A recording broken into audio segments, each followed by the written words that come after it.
Ben is the former mayor of Fergus Falls, and we'll talk with the senator in just a minute. But Ben, I want to ask you right off the bat. I think as we see a lieutenant governor running for U.S. Senate, we see the current lieutenant governor, Peggy Flanagan, uh, would have been in line to be the governor. I think there is an awareness today that this is maybe a more important role than just a ceremonial role. When you look at your background, Ben, how do you see yourself doing something significant other than just showing up at events and things? Yeah, well, thanks for the question. I'm just, first of all, incredibly excited for the opportunity. I think that the Senator Klobuchar has laid out a transformative vision for what she believes Minnesota can be, right? It's a bold vision. And she's demonstrated that she's committed to showing up everywhere, to make sure that vision is enacted. And so for me, being from Western Minnesota, I think I'm going to bring something a little different, quite honestly. And the fact that she values my experience as a small town mayor from Western Minnesota, the fact that she values, my experience as a small business owner, well, it means a lot to me personally, but it also, I think, tells you a lot about how she plans to govern this state. So, I think that just showing up, listening, and being all across the state and bringing the ideas of the entire state, it's really important if we're going to achieve that vision that she's laid out. And I'm just really grateful to have the opportunity to be a part of it. Senator Amy Klobuchar with us now as well. And Senator, let me ask you. Hey, Jason. Good to visit with you. I know it was an early morning voting in Washington, D.C. You mean 5 in the morning, but I got on the 6 a.m. Delta just to come back to talk to you. No, it's all good. And I'm glad you got to talk to Ben for a little bit there. Let me ask you, because at the convention, at the DFL convention this last weekend, a 26-year-old Kobe Lane, who was a Republican 4 years ago, never been elected to anything, she still got 28% of the vote. Do you have a problem in the progressive section of the DFL? Are you concerned about that? Conventions are conventions, Jason. People have debates about issues. That's important. And you're going to have people emerge that run. And that's part of our democracy. And I stood there. I made my pitch. And the point was that I got endorsed on the first ballot, and I'm uniting our party. That's what I've always done. And I think what matters to people, even if you disagree with them on some things, whether they're different parts of the Democratic Party or moderate Republicans, independents, is that you want to get stuff done. That's what we need right now. People are so tired of this fighting, and they want to bring down the cost of housing and childcare, and they want to be able to do something when it comes to being able to afford their health care.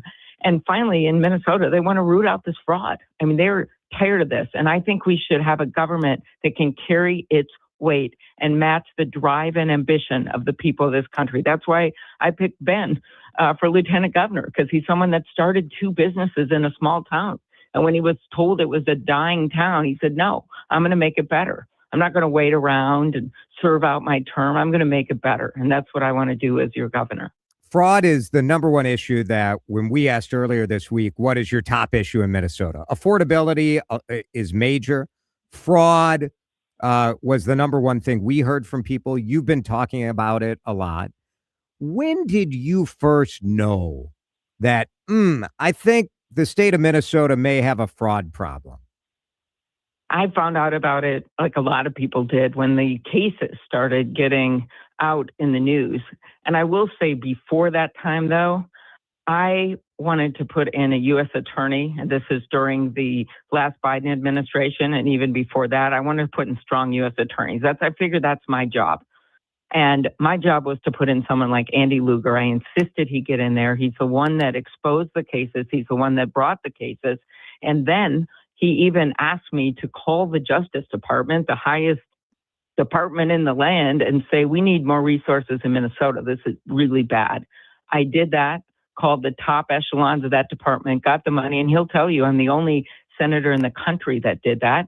And because of that, he was able to bring over 90 cases. And of course, that's now being carried on by this administration. But I do believe rooting that out from the beginning is part of it. What's just as important is making sure this never happens again. And that's in my plan. Vetting when people apply for grants and making sure that they never get a grant again if they get in trouble, putting them on a list so everyone knows, doing actual in-person audits instead of this Zoom idea. What you mean? That is the most ridiculous thing I've ever heard.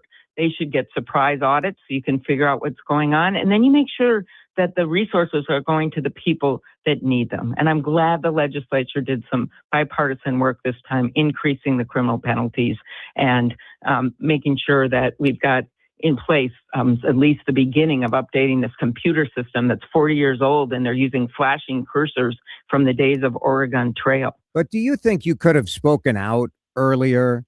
You know, obviously, Governor Walz was still the candidate. When he was the candidate, I believe you endorsed him. I don't remember you making a strong statement from the federal side or of concern about fraud until you officially started running. Well, my record speaks for itself. As a prosecutor, I expanded white-collar crime, took on big fraud cases, and the governor said himself that he should have caught it earlier, and he should have. And he, when I am the governor, I'm going to do a top-to-bottom audit from the very beginning and make serious changes.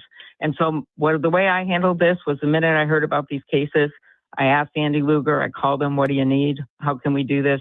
And made sure they had the resources to not just bring the cases they had, but expand and investigate more. And I continue to do that with this administration. We're talking to Senator Amy Klobuchar, who is the DFL-endorsed candidate for governor in Minnesota, and her running mate, Ben Schierer, who is the former mayor of Fergus Falls. Ben, do you see a role for you in fighting fraud? I mean, we've had conversations. The senator has laid out some plans. Some plans are ideas from Republicans, some are ideas from Democrats. But do you see yourself as are you going to be the fraud czar? What is the lieutenant governor role here? Well, listen, I think Senator Klobuchar has laid out a pretty detailed plan how she intends to fight fraud. Here's the thing. As you may know, Jason, I've been spending the last 8 months running for state auditor, right? I've been pretty clear that we can do things better at the local level. I have 16 years experience at the local level. I'm really looking forward to working with Senator Klobuchar to talk about some of those ideas of how we can help local governments make sure that not only fight fraud, but just create efficiencies, right? Local property taxes are at a breaking point in a lot of communities. So I think at local level, it's not so much about fraud, although we're going to stop it if it's there, but it's about creating efficiencies. And I'm looking forward to working with the senator on that. Senator, my biggest concern for Minnesota is how do we grow? How do we get more businesses? I think we have this idea that, somehow money is going to magically appear to support the fact that everything costs more. Of course, government is going to cost more. Unless we grow, to me, we have to cut. So what is the plan to get businesses to locate here, to get jobs here? How do we get Minnesota growing again? Yeah, that is my number one focus. And in fact, before you asked the question, I was going to, interrupt Ben there and add to that. I just think that our future has got to be growth. We cannot rest on our laurels. We did give the world everything from the pacemaker to the Post-it note. We're known as a state of innovation. We've got these incredible Fortune 500 companies, and just as importantly, tens of thousands of small businesses all over our state. It's half our businesses. But what do we do? Do we lower taxes? Do we change regulation? Right. First of all, having talked to CEOs of companies of all sizes, number one, we need to change some of the rules of the road here. It shouldn't take so long to get a permit to build things. If Domino's can give your money back if you don't get your permit, then we should be doing the same in state government. And some other states have tried this and it's worked. So let's change the rules.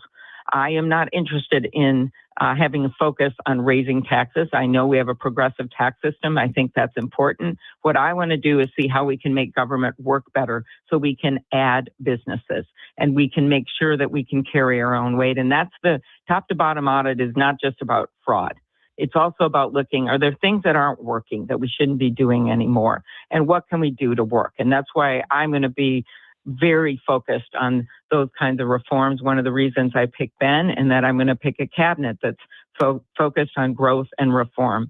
And I just can't tell you the number of ideas I've already gotten that I think we can do this. We can do better. We got to meet the times, making sure our education system matches the jobs, not of yesterday, but of today and tomorrow.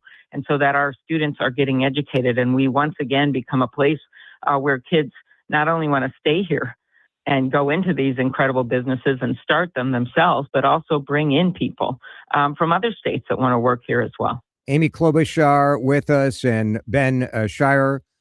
Senator, where are you on the feds suing Minnesota on the transgender athlete and high school sports policy? I trust the sports leagues in Minnesota to make decisions about their athletes, but we should not lose sight of what matters most, and that is ensuring that every child in the state has access to a world-class education. That's where I'm going to be. And, the administration, it's not just on this, has been suing Minnesota, stopping energy grants that were just about adding more energy to the grid. They weren't some left-wing conspiracy. It was actually major companies that want to improve our energy grid. They stopped that. They stopped some of our ag grants. I had to get involved in making sure that we got the funding we needed for an oat facility down in southern Minnesota, along with Congressman Finstad. So my point is that on the athletes issue, I mean, are you just going to defer to the leagues, or do you believe that transgender girls should be able to play in girls' sports? What do you believe on that issue? I truly believe that our sports league should be able to make these kinds of decisions. I do. And that is they're going to be able to know the kids that they're dealing with, the leagues that they're dealing with. And I have seen Minnesota as actually a leader in sports. Look how many athletes we had in the Olympics, while still having policies that in some leagues have allowed these kids to play in the leagues. That's how it is. And I just don't see this as the issue. What I see as the issue is ensuring that the kids in the state are going to get the education that they need. I think our time is up, but I can't wait to visit more with both of you as we get moving on in the convention, in the campaign. I'm glad the conventions are over, and I'm sure you guys are. Yes, I'm not. We had fun. We did end up at Ben's son plays in a band, and we were there at 2 a.m. at a bar in Rochester. So that was the beginning of the campaign. That sounds pretty good. There you go. That sounds good. Ben Schierer and Amy Klobuchar, we appreciate the time. Thank you both. Thanks so much.